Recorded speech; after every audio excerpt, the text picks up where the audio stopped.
darse el plazo de prescripción extintiva de los remedios contractuales generales del acreedor, una discusión contemporánea. Así que por favor adelante, tiene sus 20 minutos. Muchas gracias a todos aquí por la presencia. Muchas gracias, director, por la organización y la oportunidad de presentar aquí mi investigación, que, como usted bien dijo, tendrá 1 año y medio de vida. La hice en el curso de seminario de grado.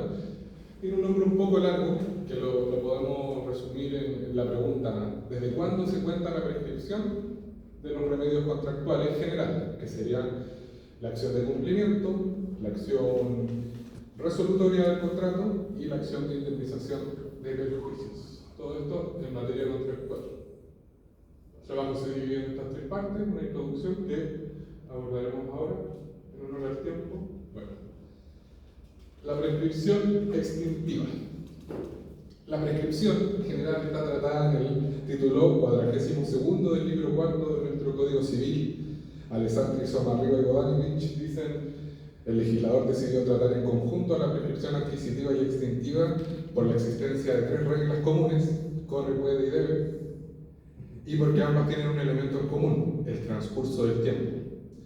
La prescripción que extingue acciones y derechos ajenos por no haberse ejercido durante cierto lapso de tiempo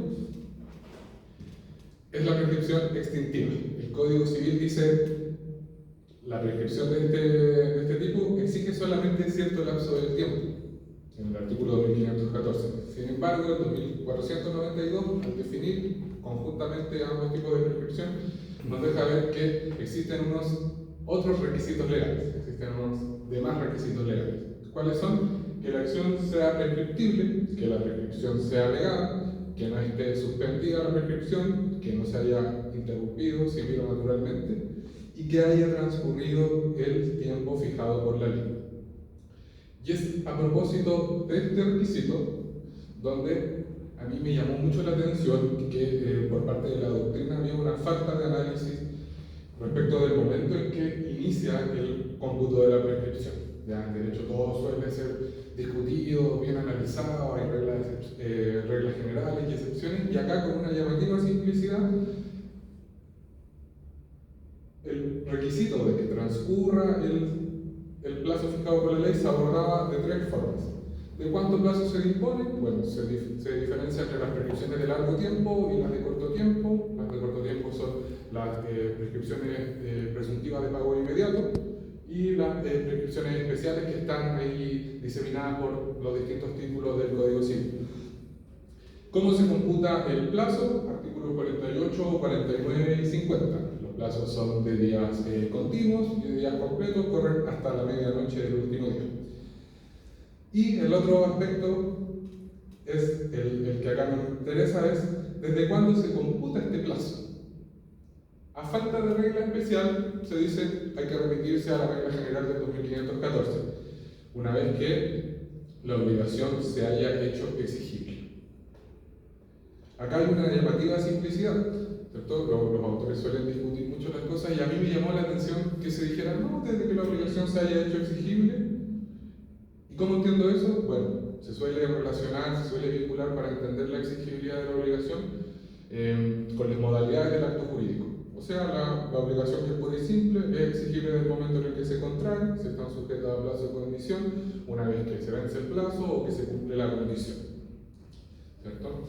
Y esto, en materia contractual, tiene una diferencia sustancial con la materia extracontractual. Allá en materia extracontractual, el artículo 2332 ha sido objeto de una larga discusión respecto a la interpretación que debe dársele a la frase la perpetración del acto, ¿cierto? Hay una doctrina clásica que dice desde que se produjo el acto cuya indemnización se reclama, y una interpretación moderna o más funcional, sostenida por autores como Enrique Barro, Fabián Elorriaga, en la que se señala que es necesario que se produzca el daño cuya indemnización se reclama.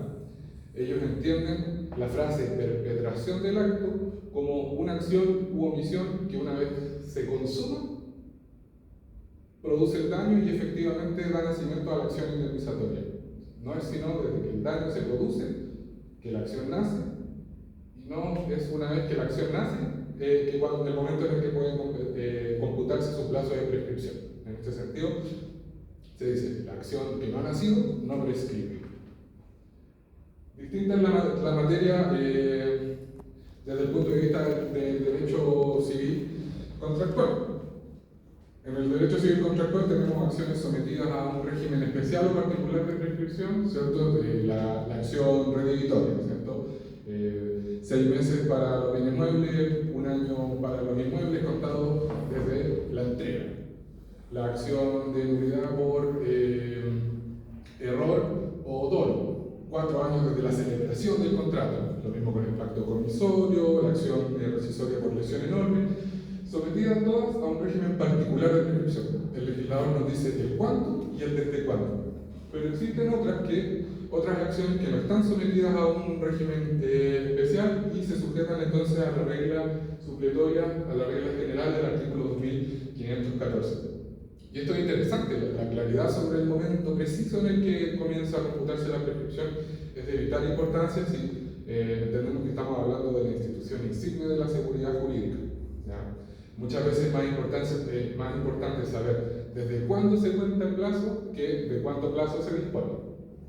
Así, existen, según el profesor Domínguez Águila, 2 criterios para determinar el momento en que se inicia el cómputo, uno objetivo y uno subjetivo. El criterio objetivo permite a ambas partes de la relación contractual saber con precisión el momento en el que comienza a correr la prescripción. ¿Ya? Este es el caso del Código Civil español, italiano, argentino, el Código Civil peruano y el Código Civil chileno. Se refiere a el día en que la acción pudo ejercerse, el día en que la obligación se hizo exigible, el día en que la prestación es exigible, etc.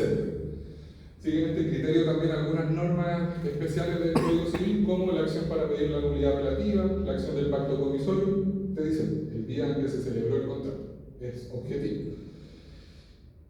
Existe otro criterio subjetivo que atiende al conocimiento del titular de la acción, y es el sistema que adoptó el Código Civil francés desde la reforma hecha a la prescripción en el año 2008, el BGT alemán, el Código Civil alemán, y la Discovery Rule del derecho inglés.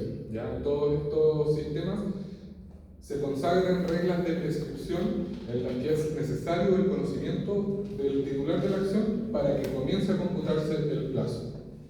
¿Ya?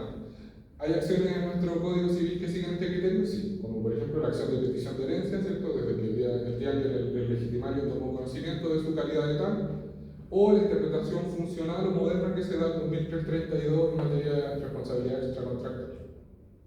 De esta forma, podemos señalar que la codificación intentó ordenar el desastroso, el caótico estado anterior del derecho, y las codificaciones de los siglos XVIII y XIX en materia contractual, dice Íñigo de la Maza, tuvieron un resultado, para decirlo calitativamente, modesto. Lo decía el profesor Nelson en su exposición.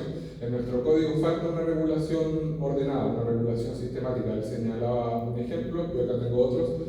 El artículo 1489, la principal norma en materia de incumplimiento está a propósito de la clasificación de las obligaciones. Artículo 1553 y 1555 nos dice la consecuencia del incumplimiento de una obligación de hacer o de no hacer, pero no hay ninguna norma en el título de los efectos de las obligaciones que nos diga la consecuencia de incumplir una obligación de dar.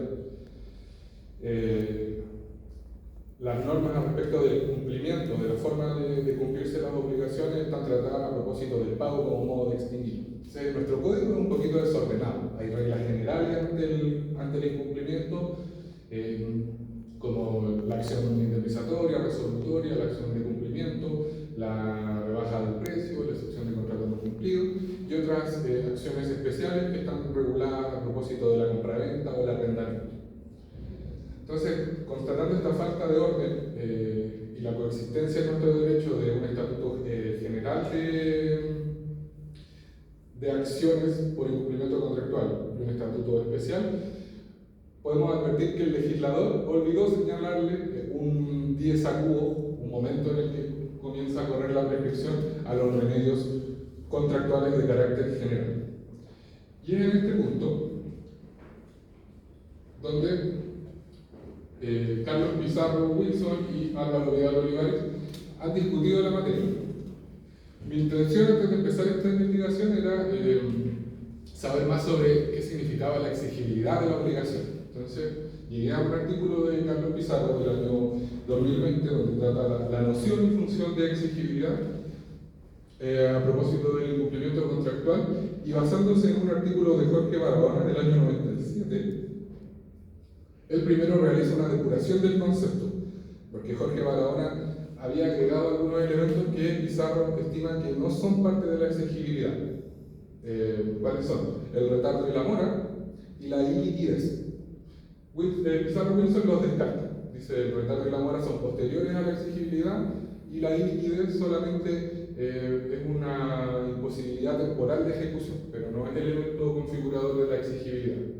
Así, procede a señalar cuáles son los elementos propios de la exigibilidad. Dice, el derecho personal o crédito, ya que sin este derecho nada puede reclamarse, y la acción para poner en marcha ese derecho. Y es a propósito de estos elementos que él deja ver su postura respecto al dies a quo de la prescripción extintiva de las acciones por incumplimiento contractual. El autor sostiene que existen una pluralidad de acciones. Se trata de acciones diferentes. La acción de cumplimiento por un lado, la acción resolutoria por otro y la acción indemnizatoria. Él señala que la forma de poner en marcha la exigibilidad de las obligaciones es distinta dependiendo de la acción que se quiere intentar. Señala que la acción de cumplimiento, claro, ahí es concomitante con el nacimiento de la obligación, si es pura y simple. En el momento en el que se hace exigible, comienza a computarse el plazo de prescripción de la acción de cumplimiento. En la acción resolutoria, lo que sería necesario es, aparte del incumplimiento, que sea un incumplimiento esencial. ¿Ya? Toda esta doctrina que viene a resolver el asunto respecto de qué incumplimientos darían lugar a la resolución del contrato, él dice que la acción resolutoria prescribe desde el incumplimiento esencial. Y la acción indemnizatoria prescribe desde el momento en el que el daño se produce o se manifiesta. ¿Por qué? Porque no podemos sostener que una acción comience a prescribir antes de haber nacido el derecho que por ella se reclama.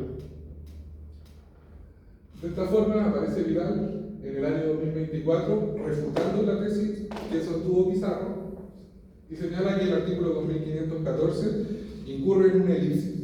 Lo que quiso decir el legislador en el 2514 es que la acción de incumplimiento contractual, vamos a hablar de eso, pero Vidal sostiene que existe una única acción de incumplimiento contractual que prescribe desde que se produjo el incumplimiento, y que para analizar si hay incumplimiento o no, debe revisarse si la acción, si la obligación era exigible. El legislador habría omitido todo esto de decir que se cuenta desde el incumplimiento y habría solo señalado la exigibilidad, una elipsis, una omisión sintáctica. De esta manera, para Vidal, existe una única acción de incumplimiento contractual que está dotada de contenido por los remedios contractuales. Lo que en términos procesales dice él, siguiendo a Mario Casarino y a Segel, los remedios dotan de contenido esta acción y constituyen lo pedido, o en términos civilistas, la pretensión. Y la prescripción comenzaría a computarse desde el incumplimiento de la obligación primaria, que es la que nace del contrato, y Pizarro en este sentido haría una extrapolación incorrecta. Con el daño no nacería una nueva obligación de indemnizar ni una nueva acción para poner en marcha esa obligación, sino que la obligación principal, la obligación primaria del contrato, cambiaría de objeto. Y dice que en este sentido, al celebrar un contrato, las partes asumen estos riesgos. Ya no él trata de justificar por qué algunos daños que podrían quedar sin indemnizarse por haber prescrito la acción antes de haber podido reclamar su reparación en el caso de la acción indemnizatoria. Entonces él sostiene que con el contrato las partes asumen riesgos al momento de contrato. Aquí en términos simples, Pizarro en el año 2024 refuta el ámbito de aplicación que Vidal propone para el 2514, señala que rige para todo el derecho de las obligaciones y que por tanto no se puede sostener una interpretación que se base en el incumplimiento incumplimiento de obligaciones contractuales, porque las obligaciones cuasi contractuales y legales, que no están sometidas a una regla especial, se rigen por el 2514. Refuta también la existencia de una única acción de incumplimiento contractual y reitera su tesis de pluralidad de acciones, o sea, existen acciones independientes, diferenciadas, autónomas unas de otras, para poner en marcha el cumplimiento de la resolución o la indemnización. Así, el punto central de su tesis es que la acción que no ha nacido no prescribe y el daño es requisito esencial de la acción indemnizatoria. Al final de su trabajo avanza una tesis del conocimiento. En el año 2024 vemos que su criterio se extiende un poco más allá y él sostiene que la acción indemnizatoria podría computarse ya no desde la manifestación o producción del daño, sino que una vez que el acreedor tomó conocimiento de él. Me voy a referir al final sobre esa postura. En conclusión, no me puedo alargar tanto, pero el trabajo en la tercera parte busca tomar partido por una de estas dos posturas. Y para argumentar a favor de una o de la otra, parto desde la base de analizar el fenómeno de la responsabilidad civil, ¿cierto? Analizar, creo que hay algo que no puedo decir. La conclusión de todo este análisis es que el daño es de la esencia de la responsabilidad civil. Sin daño no hay responsabilidad civil. No nace acción indemnizatoria, no nace obligación de indemnizar. Y hay un análisis ahí desde el punto de vista clásico y moderno. Para los autores clásicos, la responsabilidad civil es indemnizar perjuicios. Para los autores modernos, la responsabilidad civil es un conjunto de acciones o de facultades que nacen para el acreedor de la obligación incumplida y que le permiten tutelar su crédito. Palabras más, palabras menos, sea que se siga la cuestión desde el punto de vista clásico o moderno, el artículo 1556 bien señala que el incumplimiento puede consistir en la inejecución de la obligación, su ejecución imperfecta o su ejecución tardía. De esta forma, en una primera parte se argumenta en contra de la tesis de Vidal, que se sostiene que hay una única acción de incumplimiento contractual que nacería frente al incumplimiento, porque esto omite considerar la estructura propia de cada remedio, sus propios requisitos de procedencia. Carece de perspectiva también de una cuestión práctica forense. En los escritos nadie demanda acción de incumplimiento contractual, se demanda cumplimiento de la obligación, se demanda resolución del contrato, ¿cierto? A veces se demanda de manera autónoma indemnización de perjuicios. Esto contradice, esta tesis de la única acción, contradice la lógica y la sistemática de nuestro Código Civil, que consagra para el acreedor un haz de acciones dentro de las cuales puede elegir cuál va a demandar. ¿Ya? Esto, si hubiera una única acción de incumplimiento contractual, implicaría una redacción totalmente distinta de los artículos 1489, 1553 y 1555. Además, la interpretación que ofrece del artículo 2514, tal como dice Pizarro, rige para todo el derecho de las obligaciones. No puede sostenerse una interpretación que se base en que el artículo está referido solamente al incumplimiento de obligaciones contractuales. Y esto, haciendo una interpretación sistemática, en los párrafos tercero y cuarto del título 42 del libro cuarto, a propósito de la prescripción, nos permiten sostener que la prescripción extingue la acción, no la obligación. De esta manera, no se puede sostener que la obligación baste por sí misma para determinar la exigibilidad a la que hace referencia el 2514. ¿Ya? La prescripción recae sobre la acción, nunca sobre la obligación. Admitir la prescripción de una acción que aún no ha nacido conduce a un absurdo jurídico que es la extensión de un derecho antes de poder ejercerlo. Además, la tesis de Pizarro omite la producción del daño como requisito sine qua non de la acción indemnizatoria. Cada remedio tiene sus presupuestos propios, que trasuntan en su punto de partida de la prescripción extintiva. El daño es de la esencia, es un requisito fundamental del remedio indemnizatorio. Para fijar el punto de partida de su prescripción es necesario que el daño se haya producido. La acción que no ha nacido no prescribe. Se puede resumir en el latinazgo action non natale non currit prescriptio. La responsabilidad civil se produce con el daño y no con la simple conducta. Estos razonamientos encuentran sentido si uno emparenta esta postura con el principio de la responsabilidad civil. ¿Ya? La responsabilidad civil es consecuencia del daño que se ha causado y no cabe duda que la indemnización de perjuicios es la expresión más paradigmática del principio de responsabilidad civil.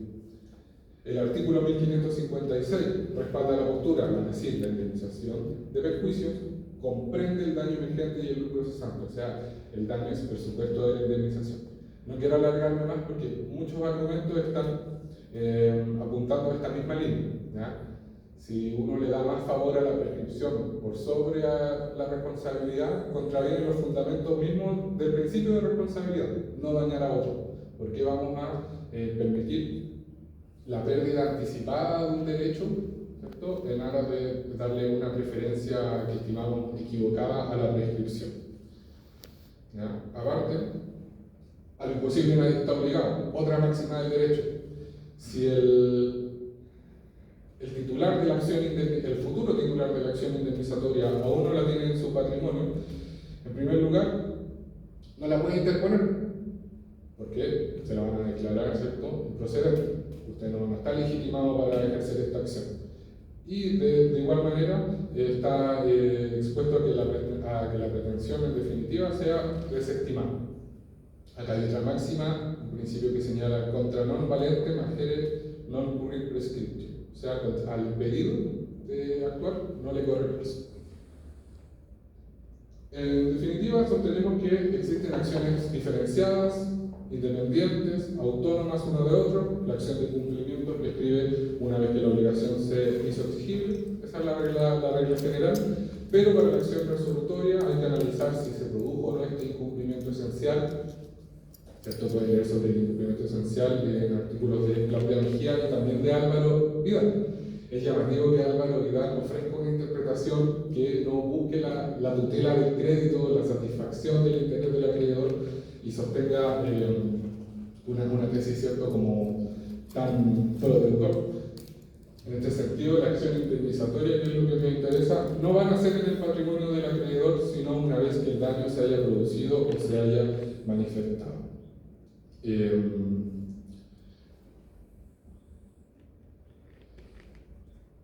En último lugar, me gustaría señalar que, si bien estos argumentos se ayudan a sostener la postura de Pizarro, nosotros estimamos que en su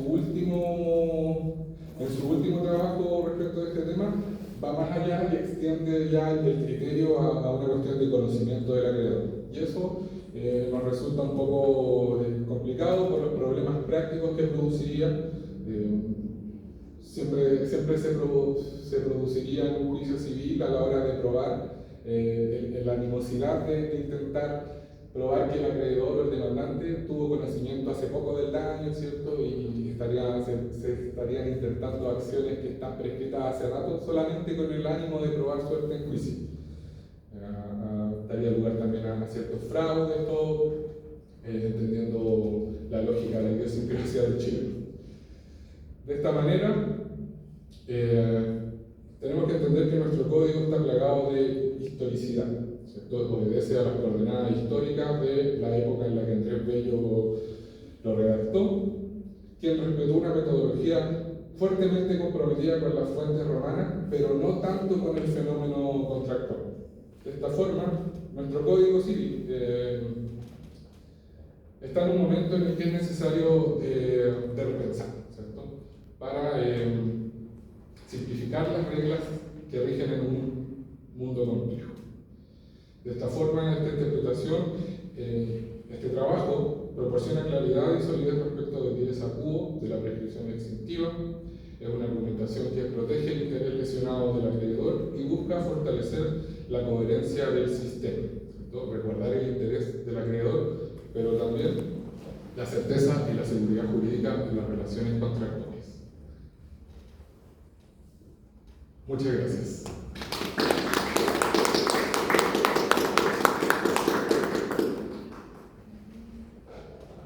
Muy bien, muchas gracias. Vamos a abrir un espacio espacio de preguntas. Durante la presentación de Nicolás Figueroa llegó nuestra última ponente de la tarde, así que te señalo que vamos a entonces tener la mesa y las presentaciones completas. Ofrezco la palabra. Yo tengo una pregunta. Pero profesor, estábamos seguros que así Sí, sería. más que una pregunta, una duda con respecto al trabajo. Si en tu análisis de la prescripción extintiva te preguntaste acerca de la extinción, que hay que suena un poco contradictorio, la extinción de las acciones imprescriptibles. Por ejemplo, la reivindicatoria, la acción de partición, que son consideradas acciones imprescriptibles, Claro. pero que prescriben. Entonces, ¿cómo se computa ahí? ¿Cuál es el...? ¿Te lo planteaste o no te lo planteaste? Sí, fue un poco superficial en la parte introductoria donde hablo sobre la prescripción, me remitía al Tratado de los Derechos Reales de Alessandri, donde se habla sobre los fundamentos, ¿cierto? Llegué luego a la parte de los requisitos y los enuncié. Mencioné como primer requisito que la doctrina establece que no se trata de una obligación imprescriptible. Pero no ahondé más en el punto porque me hubiera llevado para otro lado.